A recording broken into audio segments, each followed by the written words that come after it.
talking about fear. You know, Christians do not rise up today because of fear of the LGBTQ community. My concern about this particular law is that it's going to take away my rights to express my views according to my convictions. I do think that we don't have to reinvent the wheel when we already have a good wheel going here in a safe community. I don't think easing restrictions on allowing those, unfortunately, I call them mutilations, to be occurring in our young people when they can't even buy a drink. But we're going to allow them to cut off pieces of their body. I think we've lost some common sense here. You know, there's a million things I'd rather do than give a public speech about my genitals in front of a bunch of strangers, but I've been forced into this position by conservative legislators who won't stop making harmful policies targeting people like me. I want you to look at us. We are human beings. We are not the monsters under your bed that will appear in your bathrooms. And I understand fear. It is such a powerful thing. However, I have found study upon study upon study that finds zero link between trans accessibility to bathrooms and an increase in safety violations. In the state of Florida, I can be arrested and charged with a misdemeanor trespassing offense for using the men's bathroom. That's up to 60 days in jail. My access to the bathroom is legally tenuous in 13 states. Here in Missouri, there are no less than 6 active bills threatening my access to the men's bathroom. It will happen here too. The other day, I was chatting with a local business owner here in Columbia. When I mentioned that I do activism work like this for trans people, he said, "You're trans, but you seem like a good person." Right-wing propagandists have convinced him that these qualities are mutually exclusive, that a trans person can't be a good person. Conservatives have worked very hard to make queer and predator synonyms in the minds of their constituents, and they've largely been successful. Every day for my safety, I have to remind myself that people think of me as a confused woman at best and a predator at worst. When I use the men's restroom, I'm in and out as quickly as possible before anyone has a chance to notice that I'm suspiciously short or maybe a little too fruity looking, because I know I'm not safe or welcome there. I really love this pink baseball cap that says gay on it, and I'm ashamed to admit that I sometimes stuff it in my backpack before I enter a men's bathroom. There's no evidence demonstrating that trans people pose a threat to cis people in bathrooms, but the opposite is unfortunately not true. Research consistently finds that trans people are assaulted and sexually assaulted at rates much higher than cisgender people. When bathroom access is limited for trans people, the danger to cis people remains the same, 0, but the danger for people like me is intensified. There is a growing exodus of LGBTQIA+ people from Columbia, especially trans adults, trans youth, and their families. Many have made the heartbreaking decision to leave their established community, careers, settled homes, and loved ones behind in order to live someplace without fear. Families endure immense personal and financial burdens in the process of relocation. For those who haven't left yet, it is either a constant worry of when and where to go, or the harsh reality that they can't leave. In fact, those who are most impacted by this legislation are often the very same people who are least able to pick up their lives and move. This proliferation of discriminatory measures serves to instill fear and a sense of unwelcome within our community, making it challenging, if not impossible, to live authentically and to live safely. The individuals and families being impacted by this are not faceless statistics.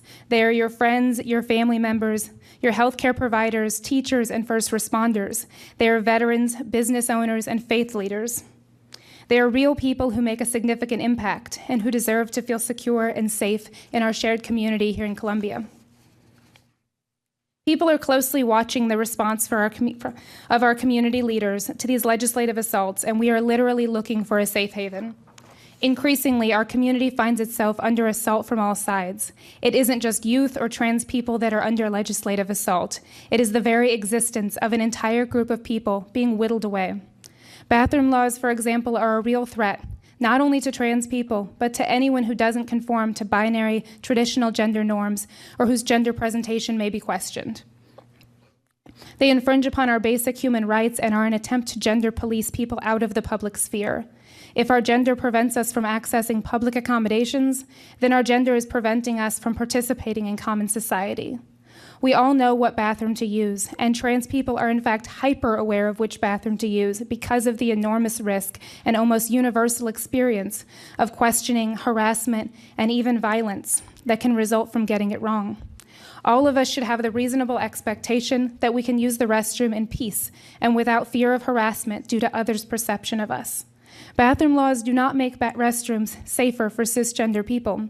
Instead, they make public restrooms unsafe for both trans people and for gender nonconforming cisgender people. In 2019, 4 years after gay marriage was passed and legalized, a boy was beaten in a locker room because he mentioned to his friends that he was gay.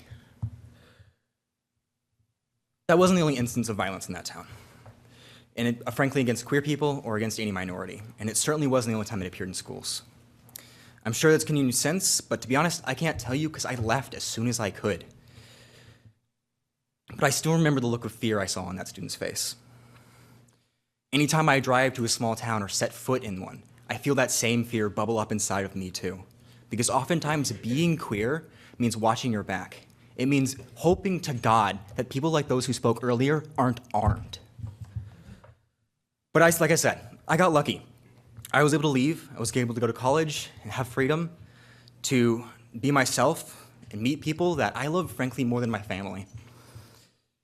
The people sitting behind me are my actual family, and they're the reason I love this town. They live here, and that's why it's home. Going from the kind of town where I had to spend nights out of my home, out of fear, to a place where I can be open and have a community, and I can see parents who actually deeply love their kids has been life-changing. But every day I see more and more of those people say that they feel like they need to leave for their own safety and for their own health care. And I see that same fear on their faces. And honestly, I don't blame them. The legislation being brought up and passed in this state and in others is the exact same kind of hatred that got that kid assaulted in a locker room. It's the same fear that got me kicked out of my home and abused when I came out. If I still lived there, gender affirming care wouldn't have been an option.